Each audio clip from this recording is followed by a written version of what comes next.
Aravind tax நேயர்களுக்கு அன்பான வணக்கங்கள். இந்த காமன் மேன் ஷோனுடைய ரியல் டாஸ்க் வந்து 2 நாளா ஆரம்பிச்சு போய்கிட்டு இருக்கு. எனக்கு என்ன புரியல அப்படின்னா, இவங்க வந்து இந்த பிக் பாஸ் வீட்டுக்குள்ள காமன் மேன் செலக்ட் பண்ணி அனுப்புறதுக்கு முன்னாடி ட்ரைனிங் கொடுத்து அனுப்ப வேண்டிய இது வந்து ஒரு காமன் மேன் செலெக்ஷன் ஷோ மாதிரி எனக்கு தெரியல. ஏதோ பிக் பாஸ் வீட்டுக்குள்ள அனுப்புறதுக்கான ஒரு ட்ரைனிங் ஷோ மாதிரி தான் இருக்குது. நேத்திக்கு என்னன்னா ஒரு மட்டு சேரில் வந்து ஒரு டாஸ்க் கொடுக்குறாங்க. நேற்றுக்கு ஏகப்பட்ட அலப்பறெல்லாம் நடந்திருக்கு. நேற்றுக்கு வந்து நம்ம எபிசோட் பார்க்கல. இன்னைக்கு நான் பார்த்தா இன்னைக்கு வந்து ஒரு நாளைக்கு ஒரு டாஸ்க் வந்து நடக்குது போல இருக்கு. இன்னைக்கு டான்ஸ் மேரத்தான். மொத்தமா 20 பேர் கிட்ட வந்து அங்கே செலக்ட் ஆயிருக்காங்கன்னு நினைக்கிறேன். இந்த 20 பேரை வச்சுதான் வந்து இப்போதைக்கு இந்த செலெக்ஷன் ப்ராசஸ் நடந்துகிட்டு இருக்கு. ஏற்கனவே செலக்ட் பண்ணிட்டாங்க 3 பேரை. நம்ம வந்து வீடியோவில் பார்த்தாச்சு. கரிஷ்மா அவர்கள், முனியம்மா அவர்கள், ஜேசன். ஜேசன்றவர் வந்து அந்த மார்ஷல் ஆர்டிஸ்ட். கரிஷ்மா அப்படிங்கிறவங்க வந்து அண்டர் பெர்ஃபார்மன்ஸ் பண்ணக்கூடிய ஒரு நபர். அதே மாதிரி தான் முனியம்மா அவர்களும். கரிஷ்மா வச்சும் ஓரளவுக்கு பெட்டரா வந்து ஒரு சில விஷயங்கள் பண்றாங்கன்னு வச்சுக்கோங்களேன்.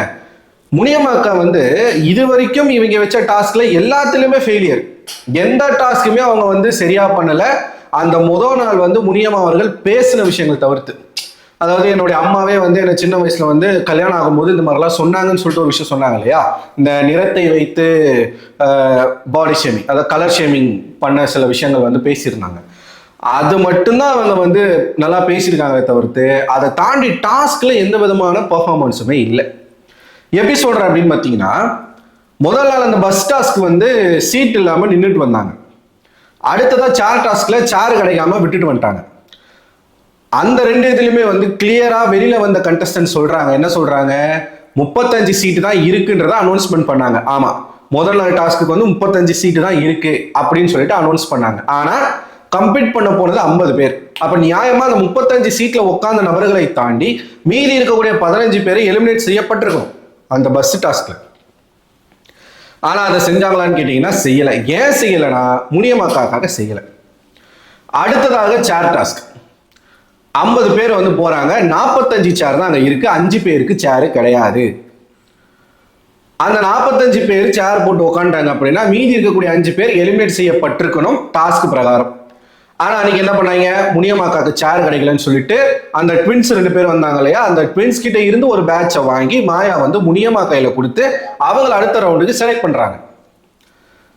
அப்பவே நமக்கு தெரிஞ்சு போச்சு இவங்க வந்து ஏதோ ஒரு பிளான் பண்ணி பண்றாங்க அப்படின்னு சொல்லி. அதாவது இவங்க யாரை ரெசம்பிள் பண்றாங்க அப்படின்னு பார்த்தீங்கன்னா, நம்ம முனியம்மா அவர்கள் வந்து யாரை ரெசம்பிள் பண்றாங்கன்னு பார்த்தீங்கன்னா, ஒன்று பேச்சு கீச்செல்லாம் வந்து லைட்டா தாமரை மாதிரி இருக்கு. அவங்க நடந்துக்கிற விதங்கள் பார்க்கும்போது தீபா மாதிரி இருக்கு. குக்வித் கோமாளியிலலாம் வந்திருப்பாங்க தீபா அவர்கள். ஃபேமஸான Tamil actress, Vijay TV product. அவங்கள மாதிரியே இருக்கு. அவங்க பேச்சு, நடை, உடை, பாவனை எல்லாமே அதே மாதிரி இருக்கு. அதன் காரணமா அவங்களை முன்னாடியே டிக் பண்ணிட்டாங்க. முனியம்மாக்கா வந்து முன்னாடியே டிக் பண்ணிட்டாங்க. இவங்க வந்து பிக் பாஸ் வீட்டுக்குள்ள அந்த காமன் மேன்ல எத்தனை பேர் போறாங்களோ அதுல ஒரு ஆளா முனியம்மா இருக்கணும்ன்றத செலக்ட் பண்ணிட்டாங்க. 2 டாஸ்க்கும் போச்சா, அடுத்துதான் அந்த பேசுற ரவுண்டு. அதுலதான் என்ன பண்றாங்க, முனியம்மாவை செலக்ட் பண்ணி அடுத்த ரவுண்டுக்கு அனுப்புறாங்க. செலக்ட் பண்ணப்பட்ட முனியம்மா அவர்கள் நேத்துல இருந்து அந்த செலக்ட் பண்ணவங்க, ரிஜெக்ட் பண்ணவங்க, முந்தா நேத்து வந்து ஹோல்டில் வச்சிருந்தவங்களை கூப்பிட்டு ஒரு டாஸ்க் ஒன்று பண்ணாங்க. மட்டமான ஒரு டாஸ்க்கு.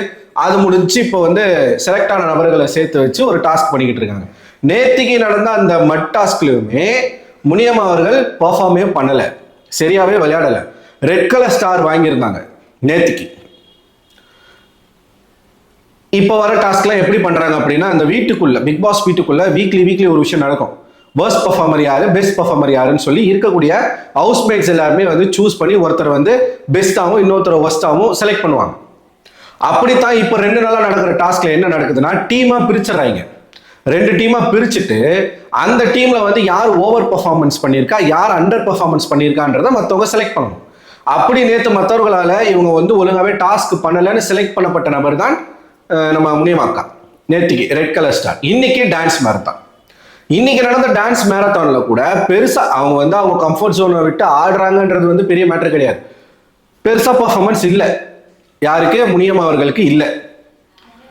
எனக்கு என்ன கேள்வினா, இருக்கிற 50 டாஸ்க்குமே சொதப்புற ஒரு கண்டஸ்டன்ட்டை நீங்க எப்படி செலக்ட் பண்ணி வீட்டுக்குள்ள அமிச்சிங்க? ஒன்று, எதை பேஸ் பண்ணி நடக்கணும், அவங்க எங்க இருந்து வராங்க, அவங்க பேக்ரவுண்ட் என்ன, அவங்களோட ஃபெமிலியாரிட்டி என்ன, அவங்களுடைய அந்த நடை, உடை, பாவனை, உங்க கண்டென்ட்டுக்கு தேவையான விஷயங்கள் அவங்க செய்வாங்களா, அதை பேஸ் பண்ணி நீங்க செலக்ட் பண்ணிடணும். இவங்க செலக்டட்பா அப்படின்னு சொல்லிடணும். இல்லைன்னா டாஸ்க் வச்சு மட்டுமே செலக்ட் பண்ணணும். டாஸ்க்ல 0வா இருக்கிறாங்க, அவங்கள தூக்கி நீங்க வீட்டுக்குள்ள போடுறீங்கன்னா இது முழுக்க முழுக்க பயாஸ்டான ஒரு விஷயம் தானே. இந்த வாய்ப்பு மற்றவங்களுக்கு கிடைக்குமா? கிடைக்காது இல்லையா? இது முனியம்மாக்காக்கு இப்படி. இன்னைக்கு நடந்த டான்ஸ் மாரத்தான் பாத்தீங்கன்னா சிங்கிளா ஆடுறவங்களும் இருக்காங்க, ஜோடியா ஆடுறவங்களும் இருக்காங்க. இந்த ஜோடியில 2 ஜோடி நீங்க எடுத்து பாருங்களேன். அரவிந்தன், சரி என் பேரை வச்சு தொலைச்சிட்டான், என்ன பண்றது. அரவிந்தன் ஒருத்தர் இருக்காப்ல, அவர் வந்து எம்சி ஆமா, எஃப்ஜே உடைய உயிர் நண்பன். யாரு? போன சீசன் தானே, போன சீசன்ல வந்து எஃப்ஜே அவர்களுடைய உயிர் நண்பன் அரவிந்த் அப்படிங்கிற எம்சி அரவிந்த். இவர் வந்து கரிஷ்மாவை வந்து வந்த நாள்ல இருந்து ரூட் விட்டுக்கிட்டு இருக்காப்புல. இவனுங்க வந்து பிக் பாஸ் வீட்டுக்குள்ளேயே போகல, பிக் பாஸ் ஷோக்குள்ளேயே போல. இது ஒரு காமன் மேன் ஷோ தான். ஆனா காமன் மேன் ஷோவே என்னமோ பிக் பாஸ் வீட்டுல நடக்கிற ஷோ மாதிரி நடந்துகிட்டு இருக்கு, பிக் பாஸ் மாதிரி நடந்துகிட்டு இருக்கு. வந்ததுல இருந்து கரிஷ்மா பின்னாடியே சுத்திக்கிட்டு கரிஷ்மாவுக்கு பிட்ட போட்டுக்கிட்டு இருக்காப்புல இவர். யாரு? எம்சி அரவிந்த். இன்னைக்கு டான்ஸ்ல வந்து அந்த பொண்ணை தான் பார்ட்னராகவும் சூஸ் பண்ணியிருக்காப்புல. அவன் ஆடின டான்ஸ் நீங்க பாத்தீங்கன்னா சும்மா சும்மா அந்த பொண்ணை தூக்குறான், என்னென்னமோ பண்றான் அந்த பொண்ணு கடைசி வரைக்கும் டான்ஸ் ஆட உள்ள. அந்த பொண்ணும் பிக் பாஸ் வீட்டுக்குள்ள போகுது, அது வேற கதை. ஆனா பெருசா பர்ஃபார்மன்ஸ் இல்லை, அதை தூக்கி போடுறாங்க. என்ன காரணத்துக்காக போடுறாங்கன்னு தெரியல. அந்த பொண்ணு ஆடவே விடல, பயங்கரமா ஃப்ளர்ட் பண்றான், பயங்கரமா பேசுறான். கடைசியில முனியம்மா வந்து ஒரு பாயிண்ட் வச்சு ஆப்பு வச்சிட்டாங்க. அந்த முடிஞ்ச பிறகு இந்த பெஸ்ட் ஒஸ்ட் இருக்குல்ல, இந்த அரவிந்தை விட ஒஸ்டான ஒரு கேரக்டர் இருக்கு, நான் பின்னாடி வரேன். முனியம்மா என்ன சொல்லிட்டாங்க, இவர் வந்து எங்களை என்டர்டெயின் பண்றதுக்கு ஆடின மாதிரி தெரியல, அவரை என்டர்டெயின் பண்ணிக்கிறதுக்கு தான் ஆடி இருக்காரு. அதாவது என்ன சொல்ல வராங்கன்னா, அவன் வந்து கரிஷ்மாவை யூஸ் பண்ணி அந்த பாட்டை யூஸ் பண்ணி எப்படிலாம் அந்த பொண்ணு கூட வந்து என்ஜாய் பண்ணணுமோ அப்படி என்ஜாய் பண்ணிட்டான். எங்களுக்கு வந்து என்டர்டெயின்மெண்ட்டா அவன் ஆடலை, அதனால வந்து அவரை நான் வந்து ஒஸ்ட் பர்ஃபார்மரா சொல்றேன்னு சொல்லிட்டு முனியம்மா அவர்கள் சொன்னாங்க. சொன்ன உடனே ஜட்ஜஸ் எல்லாமே பயங்கரமான கைத்தட்டு. ஆக்சுவலா இன்னைக்கு எபிசோட் ஓரளவுக்கு நல்லா தான் போச்சு. யாரையும் எந்த விதமான ஒரு அவமானப்படுத்தக்கூடிய வார்த்தைகள் ஜட்ஜஸ் வாயிலிருந்து வரல. இன்னைக்கு நல்லாவே எல்லாருமே டான்ஸ், எல்லாருமே ஆனால் அவங்க கம்ஃபர்ட் ஜோனை விட்டு வந்து ஆடுறதெல்லாம் வந்து பார்க்கறதுக்கு நல்லா தான் இருக்கு. இப்போ எனக்கு வந்து நான் அங்கே போயிருந்தா கூட ஆடி இருப்பேன்னு தெரியாது, ஏன்னா எனக்கு டான்ஸ் தெரியாது. இப்போ எப்படி ஆயிடுச்சுன்னா, பிக் பாஸ் ஸ்கூல்ல போகணும் அப்படிங்கிற ஒரு ஆசையை தாண்டி இவங்க பண்றதெல்லாம் பார்க்கும்போது இங்க இருந்து வெளில பாக்குற எனக்கு, என்ன போல பலருக்கு என்ன தோணுதுன்னா, இவ்வளவு அசிங்கப்பட்டு, இவ்வளவு அவமானப்பட்டு, இவ்வளவு பேச்சு வாங்கி அந்த ஷோக்கு நம்ம போகணுமா? வேணாம். அந்த மாதிரி வேணாம். நம்மளை ப்ரூவ் பண்ணி, அதாவது இங்க நம்மளை வந்து நம்ம சேனல்ல ப்ரூவ் பண்ணி நம்ம ஒரு பெரிய ஆள் ஆகி டைரக்டா பிக் பாஸ் வீட்டுக்குள்ள போறதுக்கு என்ன பண்ணுமோ அதை பண்ணுவோம். இந்த காமன் மேன் ஷோ மூலமாலாம் தயவு செய்து வேணாண்டா எப்பா அப்படிங்கிற மாதிரி யோசிக்க வச்சிட்டாங்க ஒவ்வொருத்தருமே. அதுல ஒருத்தர் இருக்காரு, கண்ணாடி போட்டு, அவர் பேர் தெரியல எனக்கு, விட்டா எல்லா ட்ரெஸ்ஸையெல்லாம் கழட்டிடுவாரு போல இருக்கு. இவ்வளோன்னு தான் இருக்காரு, ஸ்போர்ட்டிவா இருக்காரு, எந்துவா இருக்காரு, அதெல்லாம் சரி. டான்ஸ் ஆட சொன்னா வராப்புல, பஸ் சட்டையை கழட்டுறாப்புல, அதுக்கப்புறம் வந்து பெல்ட்டை கழட்டுறாப்புல, அந்த பேண்ட்டையும் கட் பண்ணியையும் கழட்டியிருந்தாருன்னா வேற லெவல்ல இருந்திருக்கும். இந்த மாதிரி ஒவ்வொருத்தருடைய பெர்ஃபார்மன்ஸ் பார்க்கும்போது இல்லை எப்பா அப்படின்ற மாதிரி இருக்கு. அதுலயும் பார்த்தீங்கன்னா ஜட்ஜஸ் வந்து எல்லாருமே அவன் கம்ஃபர்ட் ஜோனை விட்டு தான் வந்து ஆடுறான். சில பேரை டார்கெட் பண்ணி அவங்கள வந்து நல்லா இல்லை டான்ஸு அப்படின்ற மாதிரி பேசுறாங்க. இப்போ முனியம்மாக்கா வந்து டான்ஸ் ஆடினது அந்த அளவுக்கு நல்லா இல்லை, ஆனால் அவங்கள பாராட்டுறாங்க. உங்க கம்ஃபர்ட் ஜோனை விட்டுட்டு வந்து நீங்க ஆடினீங்க பார்த்தீங்களா, சூப்பர் அப்படின்றாங்க. ஆளை பார்த்து பேசுறீங்களே, இது வந்து எப்படி ஒரு ஷோக்கு நல்லதா இருக்கும்? நீதி நேர்மை நியாயம்னு பேசக்கூடிய ஆரி அவர்கள் எப்படி இதை பண்றாருன்னு நமக்கு புரியவே இல்லை. சீரியஸா புரியல. கேட்டா இவங்க ட்ரெயின் பண்றாங்களாம். எதுக்கு ட்ரெயின் பண்ண வர கண்டஸ்டன்ட்டை? அவங்க ஒரு கண்டஸ்டன்ட், இதுனா சூப்பர் சிங்கரா? சூப்பர் சிங்கர்லாம் அனந்த் வைத்தியநாதன் ஒருத்தர் வச்சு வாய்ஸ் ட்ரைனிங்லாம் கொடுத்து, அதாவது செலக்ட் ஆன பசங்களுக்கு வந்து வாய்ஸ் ட்ரைனிங்லாம் வந்து ஷோலேயே கொடுக்குறாங்க, விஜய் டிவிலே கொடுக்குறாங்க. அப்படி நடத்துறீங்களா பிக் பாஸ்? ஒரு 50 பேரை கூப்பிட்டு வந்து பிக் பாஸ் வீட்டுக்குள்ள போறதுக்கு என்ன தகுதி? அதுவும் ஆரி அவர்கள் என்ன சொல்றாரு, உங்களுக்கு வந்து நாங்கள் நிறைய ட்ரைனிங் கொடுக்குறோம், இந்த ட்ரைனிங்ல நீங்க வந்து கத்துக்கிட்டு ட்ரெயின் ஆகி நீங்க அந்த வீட்டுக்குள்ள போயிட்டீங்கன்னா நல்லது. அப்படியே நீங்க போகலன்னா நீங்க அன்ஃபிட்ன்றதை நீங்க புரிஞ்சுக்கணும். இந்த ஷோக்கு வர்றதுக்குன்னு எதனா தகுதி இருக்காப்பா? என்ன யூபிஎஸ்சி ஐஏஎஸ் எக்ஸாம் எதனா எழுதிட்டு வரணுமா? புரியவில்லை. என்ன தகுதி? என்ன ஷோக்கு அன்ஃபிட்டு? இந்த ஷோக்கு ஃபிட்டா இருக்கணும்னா என்ன பண்ணணும்? பைத்தியகாரத்தனமா, கோமாளித்தனமா, கிரிஞ்சு பண்ணிக்கிட்டு திவாகர் மாதிரி இருக்கணும். இதான உங்களுடைய தகுதி?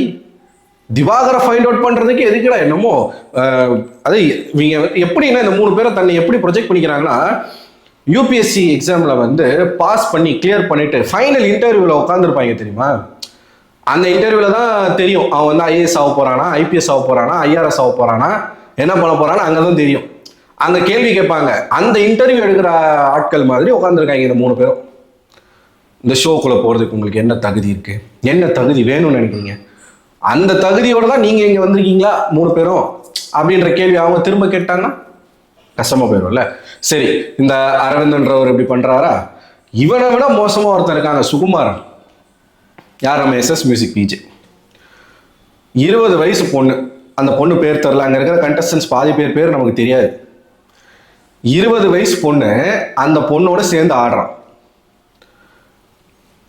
அதாவது பிக்கப் லைன் சொல்லி ட்ரெண்டான ஒரு பர்சன் தான் இவர். யாரு? இந்த சுகுமாரன். அவருடைய எஸ்எஸ் மியூசிக்ல அவர் ஹீரோயின்ஸ்க்கு வந்து இன்டர்வியூஸ் எடுக்கும்போது பிக்கப் லைன்லாம் பயங்கரமா போடுவாப்புல.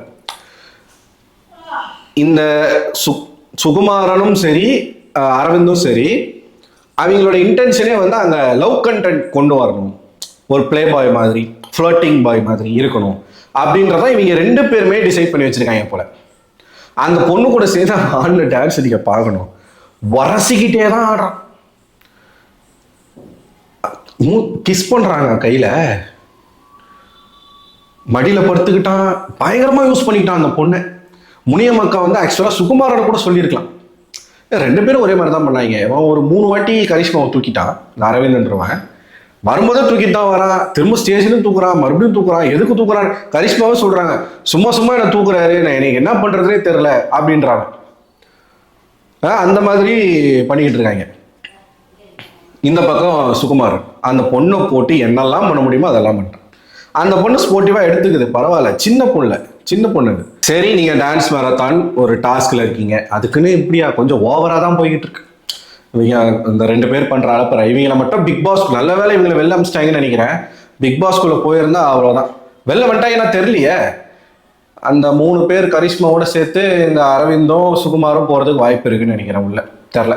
ஓகேவா? இன்னைக்கு வந்து இப்படிதான் டாஸ்க் நடந்திருக்கு. இன்னமும் யாருமே ரிஜெக்ட் பண்ணல, ரெட் ஸ்டார் மட்டும் கொடுத்து வச்சிருக்காங்க. இன்னைக்கு ரெட் ஸ்டார் வாங்கின 2 பேர் யார் அப்படின்னு பார்த்தீங்கன்னா தடீஸ்வரன் அப்படிங்கிற ஒரு நபர். அவன் பாருங்களேன், பிக் பாஸ் ஷோக்கு வந்துட்டா, ஷோல இதான் ஃபார்மேட், எல்லாரும் சேர்ந்து தான் ஒருத்தரை சூஸ் பண்ணுவாங்க. கண்டிப்பா அது வந்து பழி வாங்குதல் தான் இருக்கும்.